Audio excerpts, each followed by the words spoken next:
Assalamualaikum warahmatullahi wabarakatuh. Nama saya Junaidi, NPM 19421046.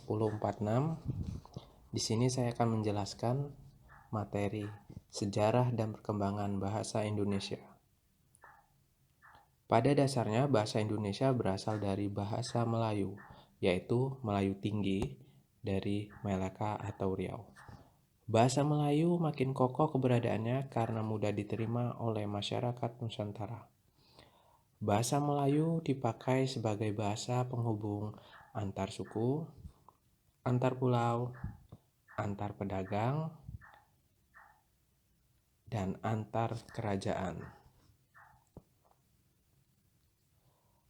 Bahasa Melayu mulai dipakai di kawasan Asia Tenggara sejak abad ke-7. Bukti penggunaan bahasa Melayu di berbagai daerah di Nusantara didukung oleh penemuan prasasti berbahasa Melayu seperti Prasasti Kedukuhan Bukit tahun 683 Masehi di Palembang, Prasasti Talang Tuwo tahun 684 Masehi di Palembang, Prasasti Kota Kapur Brangkah tahun 686 Masehi Bukit Barat, Prasasti Karangbrahi Brangkah tahun 688 Masehi Jambi. Prasasti itu bertuliskan huruf Pranagari berbahasa Melayu kuno. Perkembangan bahasa Melayu di wilayah Nusantara mempengaruhi dan mendorong pertumbuhannya rasa persaudaraan dan rasa persatuan bangsa Indonesia. Oleh karena itu, para pemuda Indonesia bukan yang ini. Pemuda yang ini maksudnya. Para pemuda Indonesia yang tergabung dalam perkumpulan pergerakan secara sadar mengangkat bahasa Indonesia menjadi bahasa persatuan untuk seluruh bangsa Indonesia. Sebagaimana terkatup dalam Sumpah Pemuda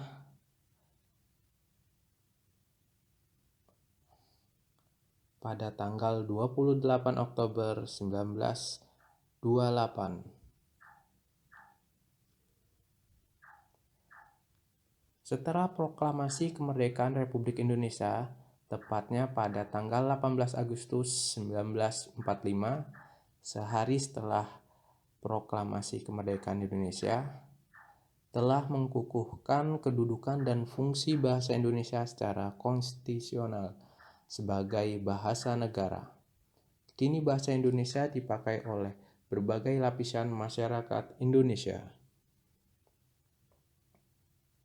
Ada beberapa alasan yang menyebabkan bahasa Melayu diangkat menjadi bahasa Indonesia, yaitu bahasa Melayu merupakan lingua franca di Indonesia, yaitu bahasa penghubung dan bahasa perdagangan. Sistem bahasa Melayu sangat sederhana, mudah dipelajari, karena dalam bahasa Melayu tidak dikenal tingkatan bahasa kasar ataupun bahasa halus. Suku Jawa, suku Sunda, dan suku-suku yang lain dengan sukarela menerima bahasa Melayu menjadi bahasa Indonesia sebagai bahasa nasional. Bahasa Melayu mempunyai kesanggupan untuk dipakai sebagai bahasa kebudayaan dalam arti yang luas.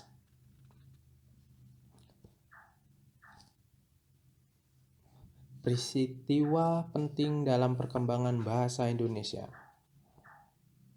Pada tahun 1908, pemerintah kolonial mendirikan sebuah badan penerbit buku bacaan yang diberi nama Komisi for the Flexure atau Taman Bacaan Rakyat. yang kemudian pada tahun 1917 diubah menjadi Balai Pustaka. Pada tanggal 16 Juni 1927, Yahya Datuk Kadjo menggunakan bahasa Indonesia dalam pidatonya. Hal ini merupakan pertama kalinya dalam sidang Volkrat seseorang berpidato menggunakan bahasa Indonesia. Tanggal 28 Oktober 1928, secara resmi Muhammad Yamin mengusulkan agar bahasa Melayu menjadi bahasa persatuan Indonesia. Tahun 1933 berdirilah sebuah angkatan sastrawan muda yang menamakan dirinya sebagai Pujangga Baru yang dipimpin oleh Sultan Takdir Ali Syabana. Tahun 1936, Sultan Takdir Ali Syabana menyusun tata bahasa baru bahasa Indonesia. Tanggal 25 sampai 28 Juni 1983 dilangsungkan Kongres Bahasa Indonesia pertama di Solo. Dari hasil kongres itu dapat disimpulkan bahwa usaha pembinaan dan pengembangan bahasa Indonesia telah dilakukan secara sadar oleh cendekiawan dan budayawan Indonesia saat itu. Tahun 1942 sampai 1945, pada masa pendudukan Jepang melarang pemakaian bahasa Belanda yang dianggap sebagai bahasa musuh. Penguasa Jepang terpaksa menggunakan bahasa Indonesia sebagai bahasa resmi. Tanggal 18 Agustus 1945 ditandatanganilah Undang-Undang Dasar yang salah satu pasalnya, Pasal 36, menetapkan bahasa Indonesia sebagai bahasa negara. Tanggal 19 Maret 1947 diresmikan penggunaan ejaan Republik sebagai pengganti ejaan Van Oppoisen yang berlaku sebelumnya. Tanggal 28 Oktober sampai dengan 2 November 1954 diselenggarakan Kongres Bahasa Indonesia kedua di Medan. Kongres ini merupakan perwujudan tekad bangsa Indonesia untuk terus-menerus menyempurnakan bahasa Indonesia yang diangkat sebagai bahasa kebangsaan dan ditetapkan sebagai bahasa negara. Tanggal 16 Agustus 1972, H.M. Soeharto, Presiden Republik Indonesia, meresmikan penggunaan ejaan bahasa Indonesia yang disempurnakan. Tanggal 28 Oktober sampai dengan 3 November 1988 dalam Kongres Bahasa Indonesia kelima di Jakarta diresmikanlah Kamus Besar Bahasa Indonesia dan Tata Bahasa Baku Bahasa Indonesia. Sejarah ejaan bahasa Indonesia. Ejaan Van Oppoisen resmi diakui pemerintah kolonial pada tahun 1901 dengan ciri-ciri huruf I untuk membedakan antara huruf I sebagai akhiran dan karenanya harus disuarakan tersendiri dengan diftong seperti dengan ramai. Juga digunakan untuk menulis huruf Y seperti dalam Soerabaya. Huruf C untuk menuliskan kata-kata jang, pajah, dan sebagainya.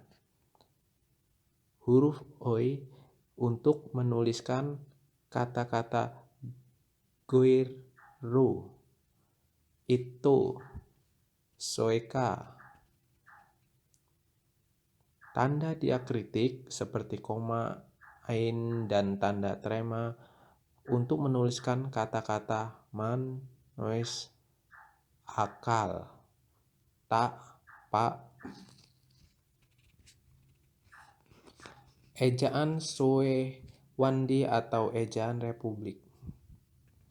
Ejaan ini diresmikan pada tanggal 19 Maret 1947 dengan ciri-ciri huruf Oi diganti dengan U pada kata-kata guru, itu, umur, dan sebagainya.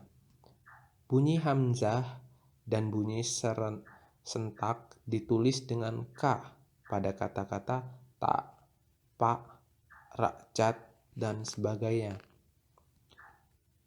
Kata ulang boleh ditulis dengan angka 2 seperti pada kanak-kanak berjalan-jalan ke barat-baratan.